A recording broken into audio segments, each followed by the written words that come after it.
Now as Diablo 4 early beta access has just finished, I want to share some of my thoughts about the game overall and what I think so far. Of course it's a very beginning and we don't know much, but here we go. I think it's quite important to understand your first impressions as well. I want to provide a little bit of a context on what this Diablo 4 beta has showed us and what not, and also from my own experience of playing ARPGs.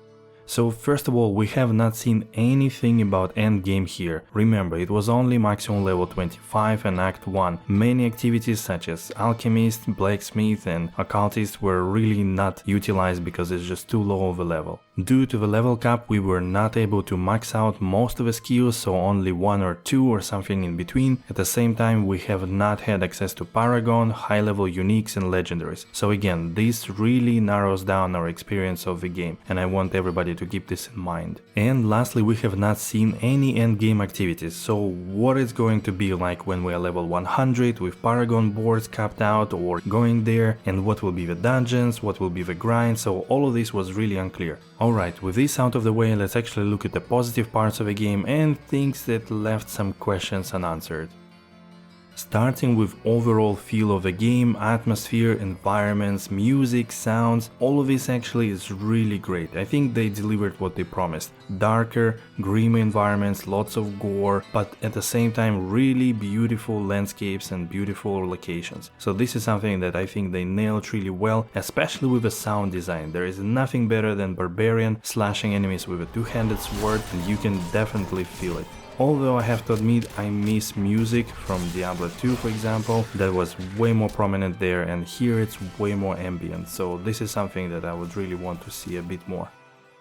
Regarding the main story and side quests, here I have to say that story is alright so far. It's a little bit hard to say, but the beginning is kind of interesting and you see really cool aspects where it could lead eventually and what kind of conflict would happen there. It is not really clear who is going to resolve it, but this is probably the thing that will keep us going until the end of the campaign. At the same time, side quests, I would say they are okay. Half of them are good, half of them are mediocre, some of them are completely stupid, but that's usual thing for action RPGs, I would say. Moving on to different classes, I have played this weekend with Rogue and Barbarian, mostly with Rogue, but still managed to get level 25 on both of them, and I have to admit that they both feel really good. I managed to play Blade Rogue, which is really nice, and you definitely feel the combat, the agility, the slashing part of it. At the same time, Barbarian is as always really going there, smashing enemies, bonking them, and just really feels the grit of the combat, very good. At the same time, I had a feeling that there are very few skills actually for each class, so maybe later on with Paragon boards and like skill altering uniques this is going to change and provide a lot of variability, but for now it feels like you only have 5 options for main attack, 5 options for core skill, and then 5 options or less for each defensive or maybe offensive ability on a cooldown, so this seems a little bit lowish.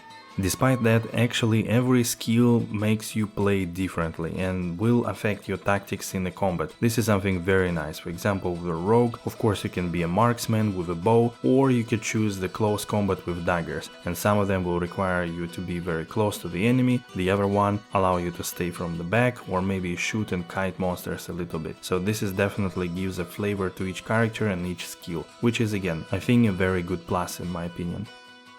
Now let's move on to the UI and user experience. So this is something that I was really on the fence. I do not 100% like how the overall character screen looks like. It lacks a little bit of flavor. I think it's just very, if I can say, console oriented, so that things are more usable and friendly to navigate with a console and the gamepad, but I don't think it really has that flavor of a Diablo game. Inventory is completely terrible in my opinion. Despite the separation between quest items, consumables, aspects and normal inventory, you still have no space there at all. I am not sure how the endgame grind will look like, but not being able to finish one dungeon without filling up your entire inventory and having to go back to town to either salvage things or sell them is really bad. And depending on the role of crafting and materials that you will need, salvaging may be actually mandatory, so this really limits a lot your gameplay time. The other confusing part is 2 layouts for skill tree. It is really big tree and it does not fit in this small window on the right. Even one cluster barely fits there. It's just confusing when you have 2 places to look for information and also 2 different ways to assign skills when you use different layouts. Another big UI and UX problem here is, of course, considering it's an open world ARPG, that you don't have an overlay map that you can constantly keep open.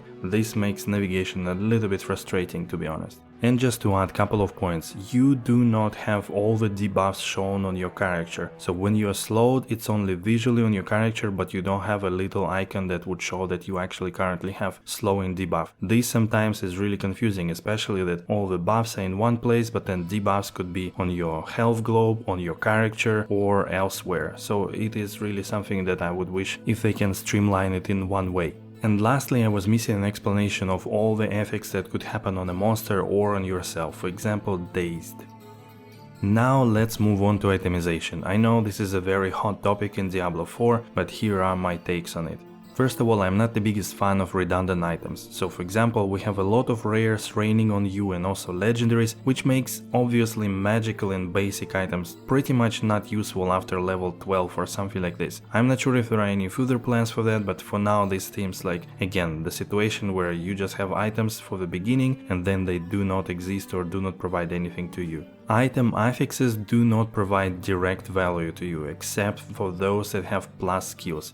Most of other affixes are actually indirect and it's really hard to assess their impact, especially on the early level when percentages, let's say, to overpower damage is plus 5%, how do you really measure it? You typically would not account for that and just look for the DPS or armor stat and base it on that. All of this leads to a very basic experience when leveling up and gearing. You normally do not care about most of the stats except a few. However, in the end game, it actually provides a lot of variability what you want to seek on all your items to complement your final build. Vendors in this game require special attention. Why do they even exist? Free items with refresh rate of 1 hour? Why don't we just put a leprechaun there that would give us gold every time we bring him items then?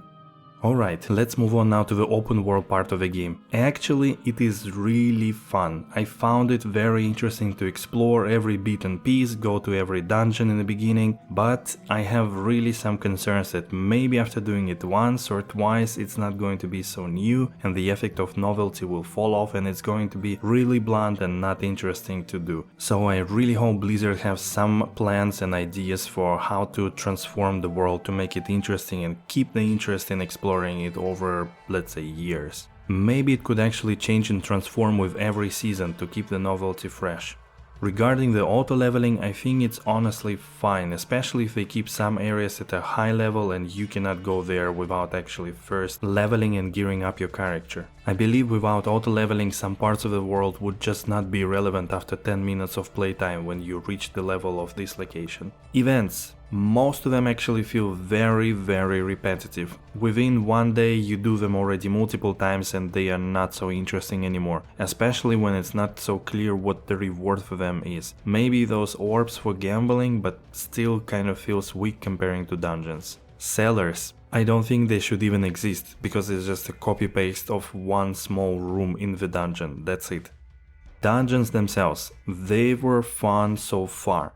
I have to admit that yeah, it's good to go, grind them a little bit, kill the boss in the end, do a little thing. Bosses were actually quite challenging, some of them, especially when you're under-geared and under-leveled maybe, or your build is not perfect, so that was the interesting part. I was only a little bit disappointed that I think I've seen maximum 4 or 5 different bosses. I wish, for 20 or 30 dungeons in Act 1 there would be at least 15 of them. However, it's really hard to say what happens in the endgame when you need to run the same dungeon for like hundreds of times. That's gonna be a big question. World boss was kind of alright. I mean, it kept your attention, yes, you didn't want to die, but then in the end you have 15 minutes to kill it, so it's a giant HP sponge, and even if you die, you don't lose anything, you just respawn and start again, unless of course you're hardcore. So that was also kind of strange. I do not understand yet why and how this would be really interesting content. You will be probably more feeling of fear of missing out if you don't do it.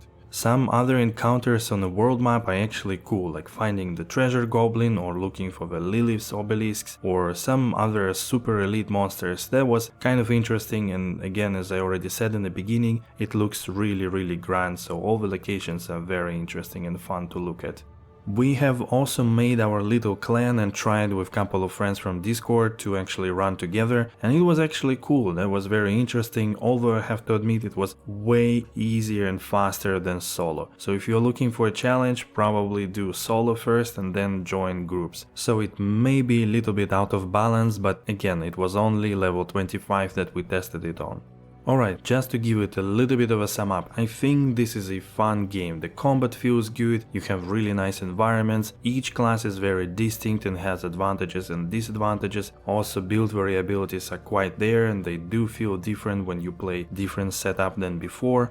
It is fun to go through the campaign and explore the world, also do some side quests, so the world aspect is really cool, at least for me. So I'm pretty sure that playing through this game with every class and theory crafting about different builds would be definitely worth it. At least 200-300 hours you can easily put in it. Questions about endgame still open, and if it's going to be as interesting and as captivating as other games, that's open question, of course. Overall, they have made really good foundation and base game that can be then expanded with future patches and future seasons in the breadth and also depth of the mechanics and how you build your characters and what you do in the world. This is only up to Blizzard to make it a great game. Thank you for watching and see you next time.